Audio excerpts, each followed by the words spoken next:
یہ ایک جماعت قیامت تک جو ہے یہ حق پر رہے گی اور ان کے سر پہ علماء کا سایہ ہوگا، ان کے سر پہ اولیاء کا سایہ ہوگا اور وہ فیض نبوت بانٹتے رہیں گے۔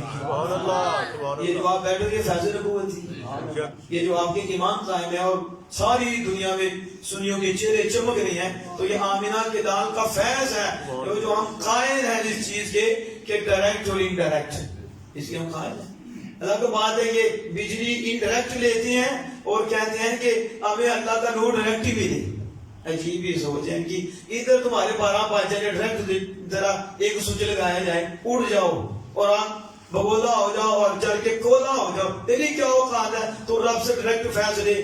آیا ڈائریکٹ نہیں یا فیض ڈائریکٹ لے رہا ہے؟ اس ذات سے کون ڈائریکٹ فیض لے سکتا ہے؟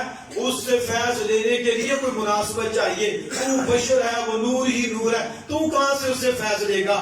اللہ نے نبیوں کو نور بھی بنایا ہے اور بشر بھی بنایا ہے تاکہ نورانیت سے مناسبت ہو، ہم سے فیض لے، اور بشریت سے مناسبت ہو تو بشریت کو نوازے۔